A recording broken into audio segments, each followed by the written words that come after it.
C5 Corvette clutch replacement on the street on jack stands. Is it doable? Yes. Is it tough? Yes. But I'm going to show you what problems you may run into and how to help you guys out with that.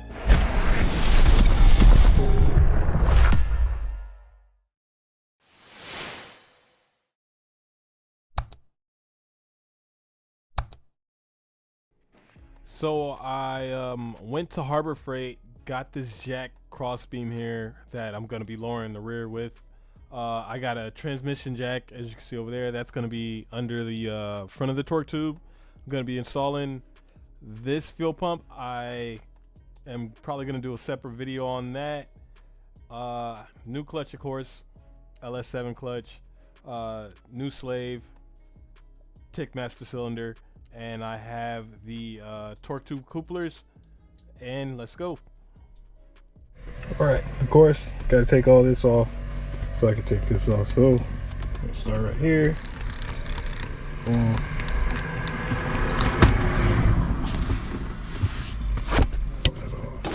Open this up. Pop this off. Boom. Pins back here and here.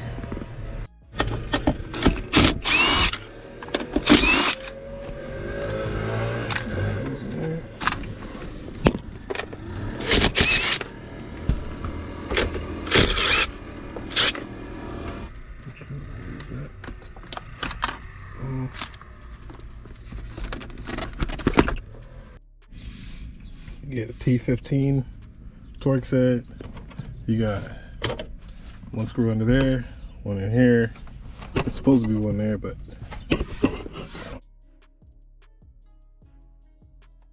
they got that off. Got more 10 millimeters.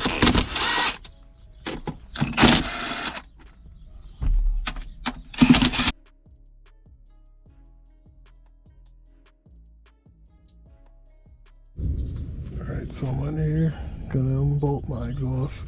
Boom, boom. Yeah, kind of mismatch. Alright. Got the X pipe off. So to get this heat shield off, we got a whole bunch of 8mm screws. So I'm gonna use this, hit them all.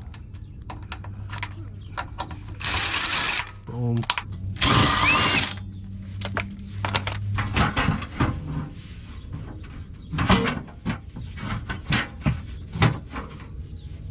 Here's my torque tube.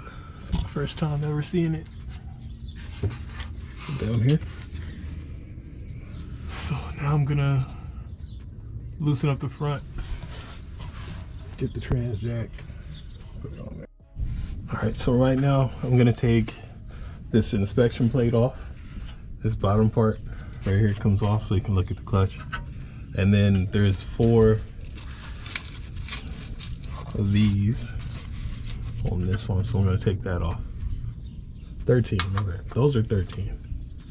13, 13, 13. This is a, I have a 9. Let's see what this is. I'm guessing they're 10. I went ahead and went to the back and started loosening up the upper control arms from the frame. This is an 18 millimeter socket. You don't need that opening wrench. I don't know why I had it right there.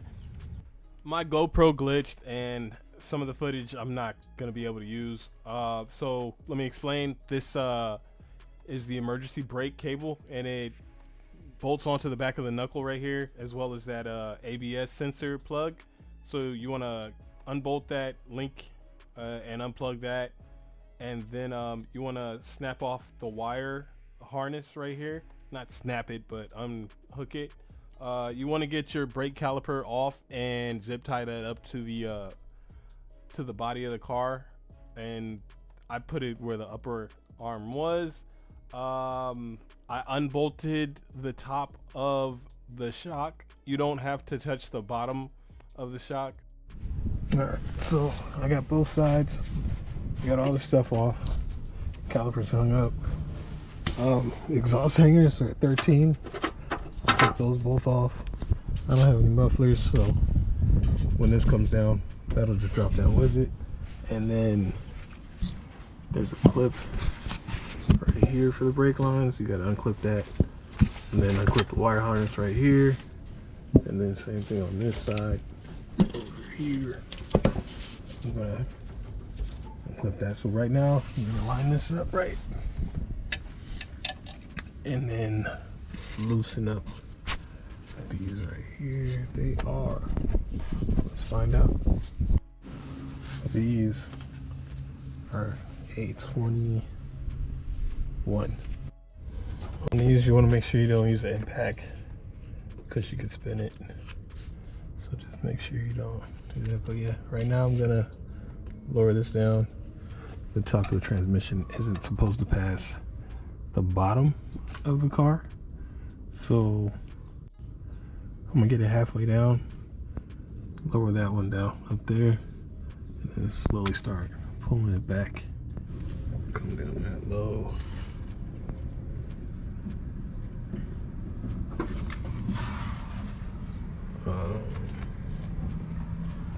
So right now I'm gonna check these brake lines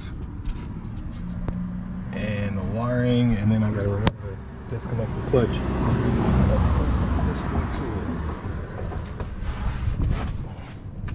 Make sure these don't rip that off. So, and now I'm stuck because this brake line has to go through here, which a lot of people don't explain that part. It won't pull out because it's under here. So I gotta find out how to get these out, which is gonna suck.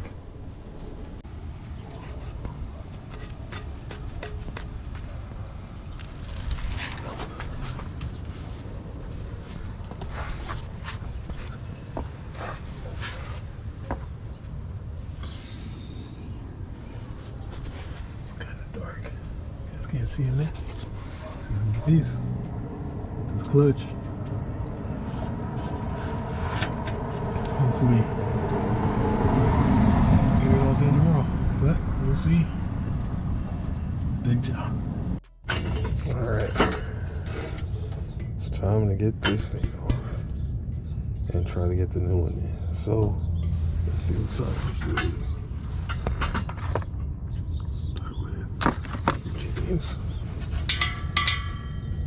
Bingo. So I think there's 6 of these, and somehow I gotta turn this. So we'll figure that out right now. So I used a crowbar to turn it as well as keep it still while I was loosening the bolts. Alright, these flywheel bolts are a 15, so I'm gonna break those loose now. Probably gonna have to hold it with this crowbar again, but it's pressure pay when you don't get the tools you need. So of course, boom, there's a leak at the top of this guy, and somebody's obviously been back here trying to silicone everything instead of taking the seal off, this main cover off. So I guess that means I gotta go to AutoZone and get another one. That means, man, it sucks. It sucks. It sucks. But I don't have time. And I gotta get this completed by at least freaking Tuesday or Monday. Listen. Alright, I'm about to get the pilot bearing out. Got this tool from AutoZone. It is this part number right here, and on the forums they're saying these are pressed in, so you just hammer this out because it's not going to fit inside of the bearing with both. So I'm going to hammer this one out, put this one in, slide this one in next, and then put that press back in. And then I got this slide hammer right here. This end is what you call it, but you just back that nut off. Down in there's some smaller threads and it'll thread on. So yeah, so just get a big hammer and a small enough punch, and I'm just gonna hammer this out put it back in once it gets in the pilot bearing, and we'll rock that out. So I got the flywheel on, got the pilot bearing in, Loctited these. I'm gonna do 3 passes on them. I think it's 15, 37, 74. Using the stock flywheel bolts because I don't know what these are for. We'll figure that out. But yeah, blue Loctited them. Broke that bolt, but I'll find it later. That was on there, but yeah.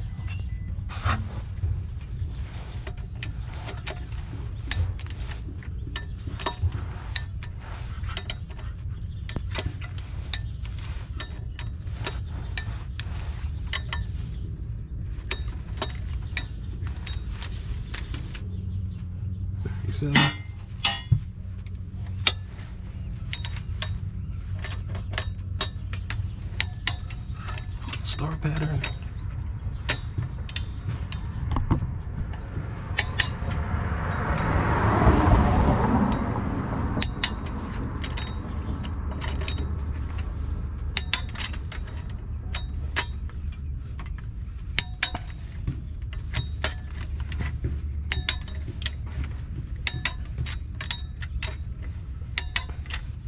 Final pass, 74. Once again, star pattern.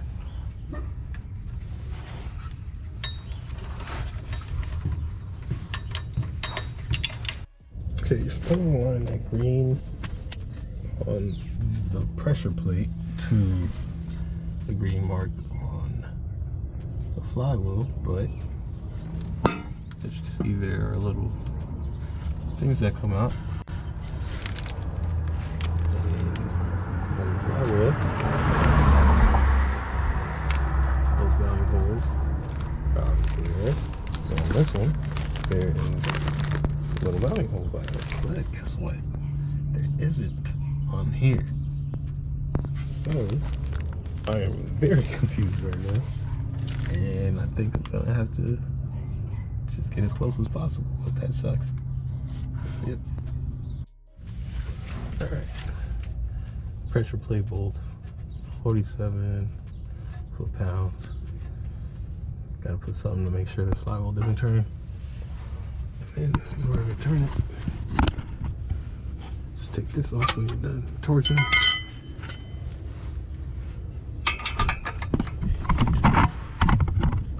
Alright, cool.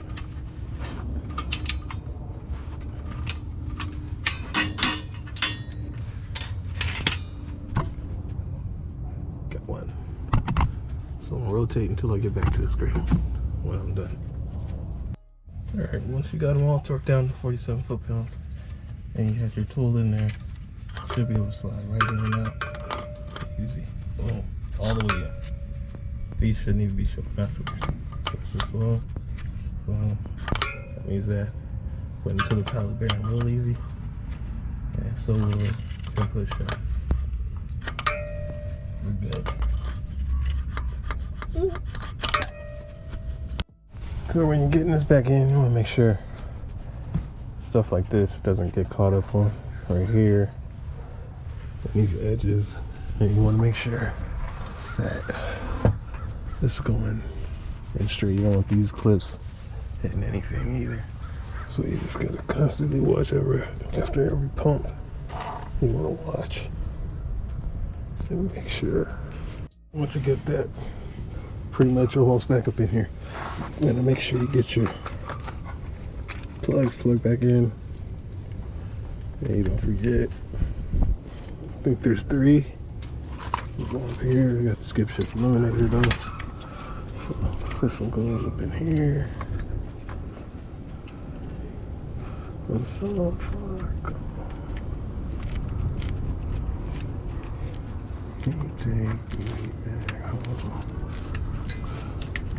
You can't see, it's blind. Yep. I had it right the first way. Alright, y'all, now I skipped some steps, but everything is in. As you can see, boom. I'm just tightening up the rear suspension cross member. That's 81. It's gonna be 81 foot-pounds of torque. I gotta put the exhaust bearings back on, put the new master in, bleed it, and get these axle shafts back in. So I'm gonna do this right now.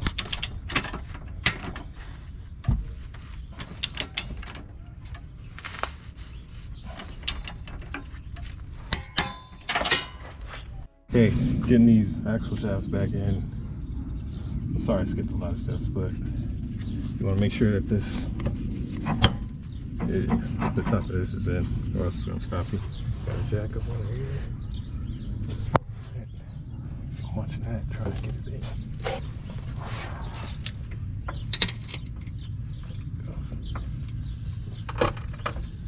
Alright, got everything back on. Make sure you get this plug back in, get your e-brake hooked back on, tighten everything up, torquing these upper control arm bolts to 81 foot-pounds. These were 81 foot-pounds. Everything else is already tightened up. Brakes, so I'm just going to finish up this e-brake. Hit this one real quick. 81 foot-pounds.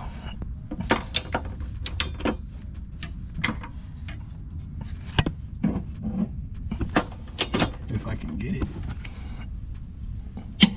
Bingo.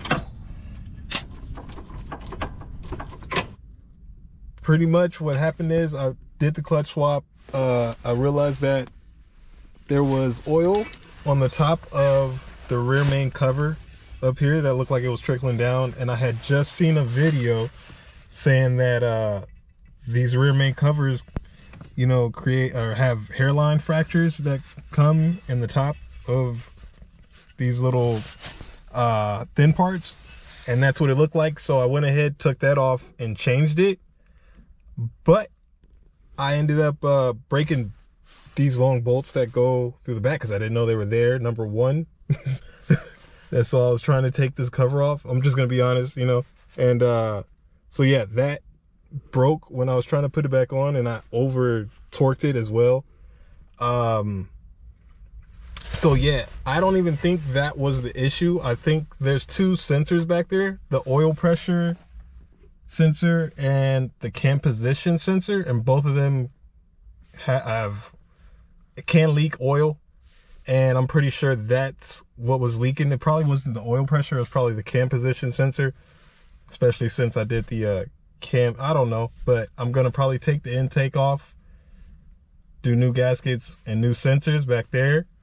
I'm probably gonna put this old rear main cover back on with a Chevy gasket because I used the Dorman one. And yeah, so like I said, those bolts now are leaking for some reason. But I also realized that I was leaking brake or clutch fluid. It's just brake fluid, but yeah. So pretty much what happened is I did the clutch swap because I knew I was hearing a noise, and it was like every time I let off the clutch I would hear a shaking noise like that, and this is obviously what it was. This throttle bearing here, this is a slave, but this is, we're gonna call this the throttle bearing on the, what you call it. And pretty much what happens is when you put the torque tube back in, this sits on the front of the torque tube, and it compresses down once it pushes up against the pressure plate.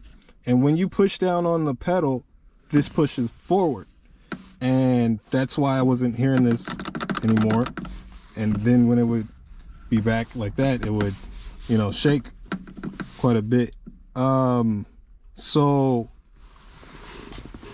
I took this off. This is the bleeder on there, and this is the line. So pretty much what happens with the stock lines is when you do hard pulls, the brake fluid will heat up. And this is the stock master cylinder right here, right? And this line connects to this. This is a quick disconnect right here, boom, boom. And pretty much what happens is the fluid gets cooked in this line, and you lose your pedal, your clutch pedal, and then you're gonna have problems shifting. And that's because of the heat. So like if you got headers or your cats get too hot, that happens. So everybody's getting the Tick Master cylinder, which I installed. when I did my clutch swap, and I didn't read into the adjustment of it too much. And the main thing is you're not supposed to adjust the pedal height up to where the pedal height was before, because you're going to be pushing too much fluid into that new master, right? That tick. And you're possibly gonna blow out or over extend your new slave. So once I put everything together, boom, I ended up with a leak after trying to bleed it for like 2 days. So that was another problem that I had, where I got a Henson remote bleeder that's in there right now. I'll show that to you guys in a second. So right now I got this remote bleeder from Henson leading down to my new slave cylinder, right? And pretty much it goes into this bleed hole right here, so that it makes it easier to bleed the clutch instead of having to lift the car up and get into the transmission tunnel and crack this open. So the problem with the Henson is, as you can see, this comes with a bleed screw. This is as tight as possible, but it's leaking. So it's leaking on this end and the other end. Number one, this isn't a one-man bleeder screw. The quick bleeders where they have a check valve inside.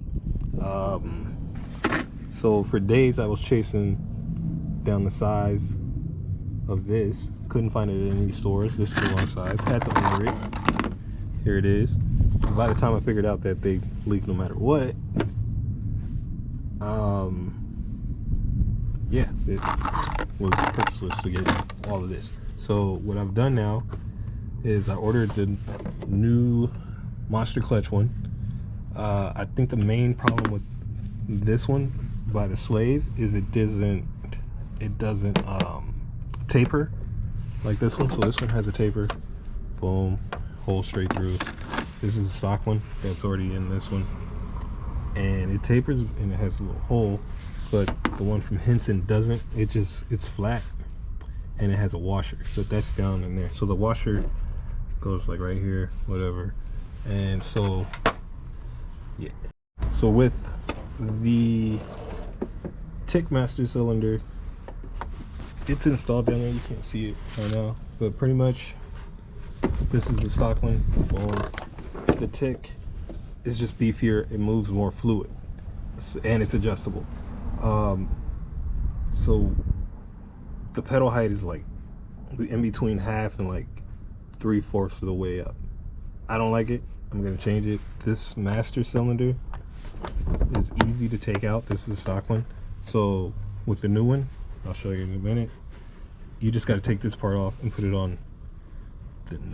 So I'm sorry if I'm not making any sense, but I'm trying to just explain everything that's going on. So like right now, I'm gonna take off the Tickmaster cylinder. It was really hard to install, but like I'm really not set. It's, to explain it, it's kind of like a on and off switch. I understand it's probably better because, you know, I get locked out of reverse sometimes. Not really first. I heard people say first and reverse. I've heard third gear. But with the Tick, what it does is it moves more fluid and it does it way quicker. So it, like, your clutch pedal and disengagement is like an on and off switch with it. And so like when you're making horsepower and you have issues shifting, yes, it's gonna definitely be a better option. But for me, I wasn't really having any issues. Like I could get into reverse. It just, you know, I knew how to get into it. I'm just pretty sure this old, you know, stock master was an issue. I had problems losing, you know, the clutch fluid would boil, but I had the Ligenfelter clutch pedal spring. So what this does is it just links around a bolt down there and goes on the back of the clutch pedal, and it helps it return. You could feel it when it was getting weaker, when the clutch fluid was boiling. So what I'm gonna do to help that out or get rid of that is put this heat sleeve around the new slaves. What you call it? The new slave is in here, of course. It's this part number right here, if you can see it. So what I'm gonna do is probably cut this in half, put one half on here, or if I can, try to fit this around the quick disconnect if it's big enough.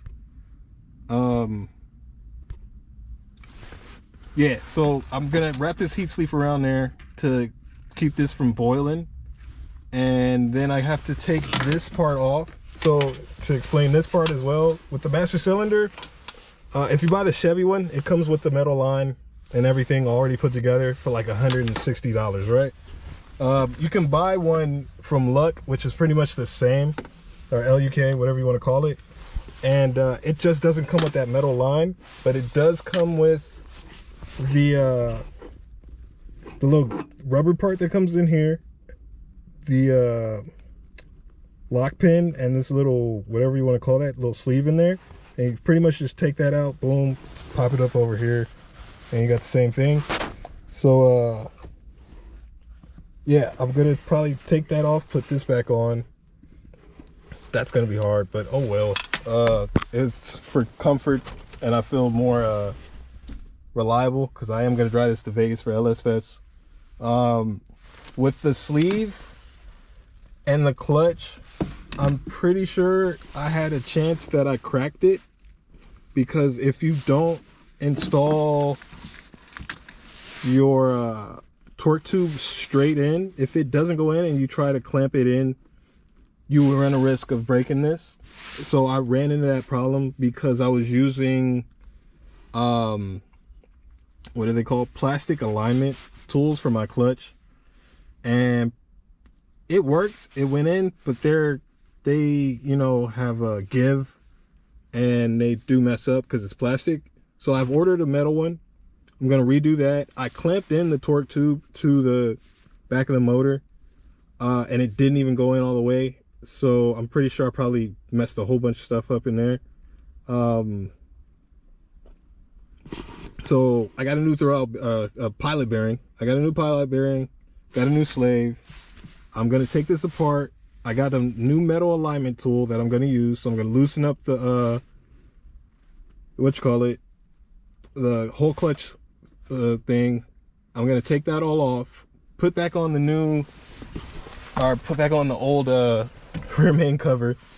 So I'm gonna put the rear main cover back on, put on a new slave, put on a newer stock master cylinder for the clutch, put this heat line around it, and use that metal alignment tool, and then I should be good. I'm probably gonna install the torque tube, disconnect it from the transmission also, so I can get it in there straight, because I was pretty much trying to guide it in from all the way from the back, from the rear diff, and you know, the forums are saying that's probably way easier.